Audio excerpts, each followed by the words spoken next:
கரூர் மாரியம்மன் கோவில் வைகாசி பெருவிழாவை முன்னிட்டு கம்பம் வழங்கும் விழாவில் முன்னாள் அமைச்சர் செந்தில் பாலாஜி, மாவட்ட ஆட்சியர் உட்பட ஆயிரக்கணக்கான பக்தர்கள் பங்கேற்றனர். கரூர் மாவட்டத்தில் மிகவும் பிரசித்தி பெற்ற ஆலயங்களில் ஒன்றான அருள்மிகு கரூர் மாரியம்மன் ஆலயத்தில் வைகாசி பெருவிழா இன்று தொடங்கி வரும் ஜூன் மாதம் 8ஆம் தேதி வரை நடைபெறுகிறது. இதனையொட்டி 3 கொப்புகள் கொண்ட வேப்பமரம் பாரம்பரிய முறையில் வெட்டி எடுக்கப்பட்டு பாலாம்பாள்புரம் பகுதிக்கு கொண்டுவரப்பட்டது. பின்னர் அங்குள்ள விநாயகர் கோவில் அருகே கம்பத்திற்கு வேப்பிலை சுற்றப்பட்டு பக்தர்கள் தண்ணீர், பால் ஊற்றி மஞ்சள், குங்குமம் இட்டு வழிபட்டனர்.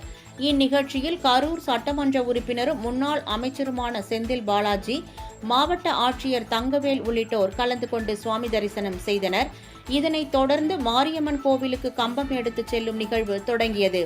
கம்பத்திற்கு முன்பாக இளைஞர்கள் மற்றும் இளம் பெண்கள் உற்சாக நடனமாடியவாறு சென்றனர்.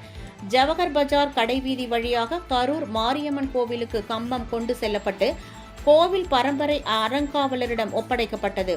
கோவிலில் வைக்கப்பட்ட கம்பத்திற்கு தீபாராதனை காட்டப்பட்டதை அடுத்து பக்தர்கள் நீண்ட வரிசையில் காத்திருந்து கம்பத்தை தரிசனம் செய்தனர். பாதுகாப்பு பணியில் 100க்கும் மேற்பட்ட போலீசார் ஈடுபட்டனர்.